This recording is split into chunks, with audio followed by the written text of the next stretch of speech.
that's all behind me. Grown too strong, I don't go down easy. Living for Christ, the best I can. I'm a Jesus girl. All the way. Can you change my heart? Ooh, fall forward, up and over. If I go, it's only higher. No matter where I stand up, it's always on the Lord's side. 'Cause I've been reading. Jesus girl. Jesus girl. What's up, guys? It is Wednesday, so you know what time it is. It's time for what? It is time for the Wednesday Word for a Women show, the REmiX.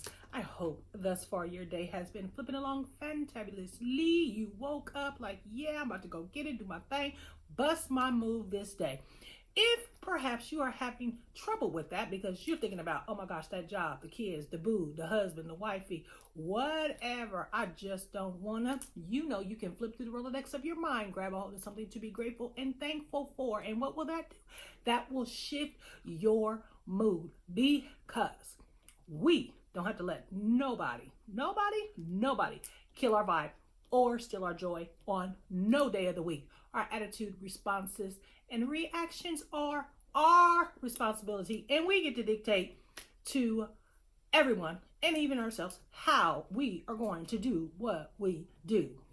So anyway, let's get right into it. Okay, so I think we need to do a lot of not just self-reflection, because I'm a big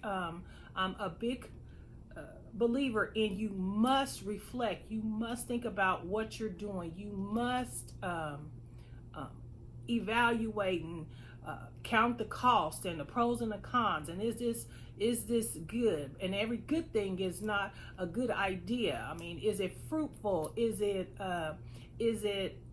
helping? Is it healthy? Those kind of things I believe we have to do, and that's something that we're just going to have to do to take care of, to have soul care and to take care of our mental. We just have to do that. And when we're clear in what we're doing, it brings peace. It really does. You'll be amazed. Even if you have to do a hard thing or things you don't like, if you know that you're doing it for a reason, that it is healthy and it's a cause, and it is causing you to grow, it is causing the environment or wherever you are at to be better. If it's adding, generally we can do anything we have to do. That, yes, we have to continually do that. That is when you grown, you do that because you understand it's your responsibility. The things that are happening in your life, not things happening to you, but how you handle it. You have to know you play the biggest part in that. And so, yes, I know we have to do that if we're going to grow and evolve and get better and become the highest version of ourselves. But I also think that there is a hindrance to that doesn't come from unforgiveness of other people, that doesn't come from external circumstances and situations, that doesn't come from what people have done to us. Because I believe that we eventually get to a place where the things people have done to us don't then overshadow what God has done for us and through us and brought us to. So I know that to be true, but I think a lot of us, and I said us, have a problem with ourselves and things we've done. We always talk about forgiveness and forgiving others and how critical that is and crucial it is, and it is true. Yet we sometimes, a lot of time, leaves ourselves out of that equation. What do you do, girlfriend, guy friend, when you cannot look at the man in the mirror?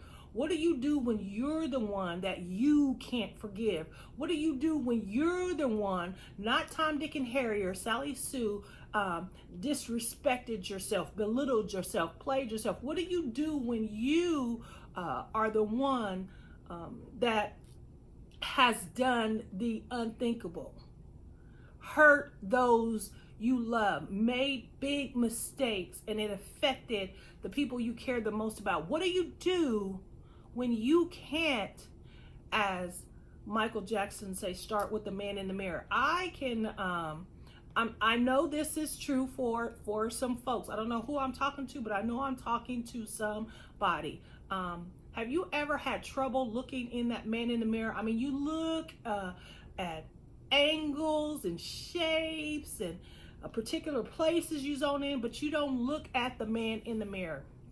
I can remember been about, I don't know, 10, well, no, not that sure, probably about 15 years ago, about 15, 16 years ago, I could not look at the man in the mirror. I had done some things that really hurt some people. I was running away from decisions I made, and I was living in the consequences of those decisions, and nobody really knew. And please don't take this the wrong way. You know, people thought I was cute and whatever, and they didn't even know that I didn't even see me. I was not even looking in the mirror. I was unable to look in the mirror. Yes, I could get dressed, but you can look in the mirror without really looking. You know, you can do what you have to do, but not focus on and look at yourself. And I did that for some years, and nobody knew. It seemed like, oh, Champagne, you know, she's live for the party. She out here, she's this Champagne. But nobody knew. I could not stand the sight of myself. I could not stand the sight of myself. And it was a progression of how I got there. You know, you compromise a little bit here. You think you're this person. I would never do that. You find out that you will do that if you're put in the right circumstances, things like that. You devalue yourself a little bit to keep that relationship. You compromise, you know, with who you are to do this thing or to go here or to do that.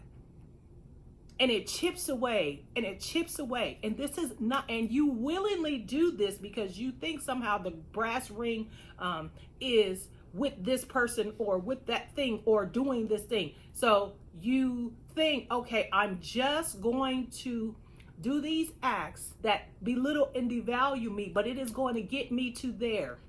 Understanding that when you get there, you're going to be broke, busted, and disgusted, because inherently we all want to feel good about ourselves. We all know that we have value. And once you give that away, once you allow someone, I'm talking about allowing, I'm talking about what people do and them and their messiness and their toxicity. I'm talking about what you allow when you give that to someone which was not theirs to give, your self-esteem, your self-worth, your value, it affects you, and you start to then internalize and start doing things that make it seem like you don't care about yourself. You're not worthy. You're not valuable. It is because when you play a part in that, you start to believe it. You start to believe it, and you are going to then, your thoughts are going to then propel your actions and your views and how you do things and how you relate to people. And so you don't know. We all say, I will never do that. I won't ever get there, until a certain situation hits you. You don't know how it will affect you and what you will do.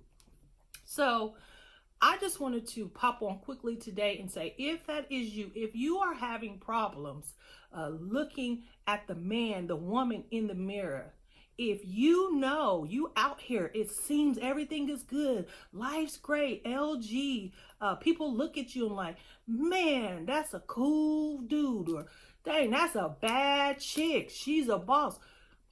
And on the inside, you know good and well, you have disrespected, you have shamed yourself. And mind you, shame is not ours to wear, but there are shameful things that we do that to us it is shameful. And so you got to deal with that. You got to deal with that. It's okay, you know, that those things happen. So here's just a couple of suggestions I have for you if you find yourself in that spot, or if you know someone that is in that spot. And generally, you can tell people close to you, you can tell if something is not quite right about a person you're dealing with. If something is not those lifer of the parties, those always on point people, those generally, sometimes there's something driving that. Either it can be genuine and authentic, but most of the time it's a facade, it's a mask, it's a charade to hide the fact that I can't stand me. Like, what do you do when you don't like you? So anyway, here's what I want you to do. Here's what I want you to try out. I want you to first count the cost of whatever that initial thing that started that ball rolling, because it's never really genuinely a singular thing. It's a bit to get to not being able to look in the mirror. It's a thing that happens, but then when you start, your actions start following that, it becomes a behavior pattern. It becomes something that's like a part of your lifestyle. Then that's what I'm talking about. So count the cost. What did that cost you? What part of you did you give away that was not yours to give to get something that you thought, it's okay for me to give this? I know I'm giving too much. I know this is not really cool, but it's going to get me the brass ring over here. You need to identify that. You need to acknowledge that. And then you need to say to yourself, I am sorry. You need to really have that conversation. I am sorry. And talk to yourself, but journal it out. I thought that was the best move to make, because if I became this person, he or she would love me more. If I did this, that thing, they would include me. I would have this connection. If I did this, you know, you have to make amends, really be honest, acknowledge, and count the cost of what that did to you. So since I made that move, then what did that do to me? What did that do to me, to my inside, to my heart, which is your mind, your will, and your emotions? What did that do? What did that hurt? Talk to that person that you were in that moment, at that time, in that season of your life. Then the next thing you should do is forgive yourself. Forgive yourself and let it go. Let me tell you something, boo-boo. Nobody can definitively say what they would have done in that moment if that were you. Nobody.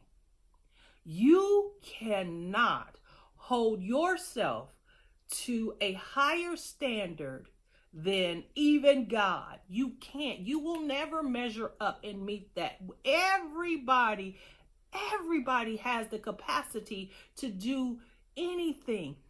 I can stand here flat-footed and say there are certain things I know that I won't do until I do it, and then I know I'll do it. Oh my gosh, I guess I can do that. You know what I'm saying? Except for the grace of God go we. I'm telling you, all of us got skeletons in our closet. All of us have done things that we are not proud of. That is just a human condition. Some people, some circumstances will take you there, and you didn't even know you could go there. So let it go. Forgive yourself. That's who you were at that time, in that moment. You could only be who you were. You could only play the part that you played at that time. And so forgive yourself, and then let go. Let go of what, Champagne? Let go of the anger. Let go of the disappointment. Let go of the shame you've been carrying around. And then understand you are that person. Yeah, you're capable of that, but you are you now. You're you now. And then lastly, as you take it all in, understand there is nothing more precious to this world than you being you. That's you, dog. That's you, sis. That's you, brother. That's you. Okay, you did it. It sucked. You suck. But guess what? We all suck, and we all did it, and we all wrong. Don't use that as a cop-out not to be able to stand flat-footed. Look at yourself. Understand, I have the capacity to do this, that, or the other. True. But my God, I have also the same capacity to do this, that, and the other, to be great, to do good, to heal, to recover, to stand in my truth, to be authentically me, the good, the bad, the ugly, the scars are all wearing our scars as badges and not something to shame and cover us. I urge you, guy friend, girlfriend, get this right. Start, however hard it is going to be, start the steps of looking at that man, that woman in the mirror. It will be the best gift you can give to yourself. And as you give that to yourself, you give the best version of yourself to this world, to your loved one, to those things that you care so deeply about. You guys be blessed. It's time for Pastor Pay now. You can DM me, you can message me, you can post it in the comment, you can email me, call, or text, and I will get your question on. Biggest fan, guys. Go out here and do your thing today, because only you can do it. Bye-bye.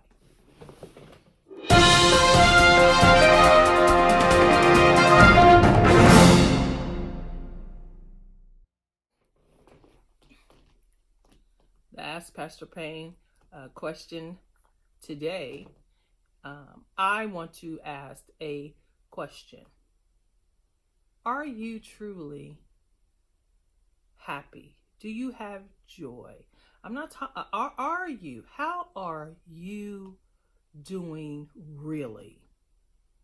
Stop and think about that this week. How am I doing? And when you get that answer, please do whatever you need to do to, at the end of the day, say, I'm good. It's hard, but I'm good. That sucks, but I'm good. See, we don't have to have external circumstances in our life all going well for us to be good. How are you really, really doing? And if there's anything you can do, that you find out that you need to work on this or work on that or do this, please do it. No greater gift than you can give to yourself than self-care. Because sometimes you are the only one who can be the hero in your story and do the work that needs to be done. Be blessed, guys. See you next week.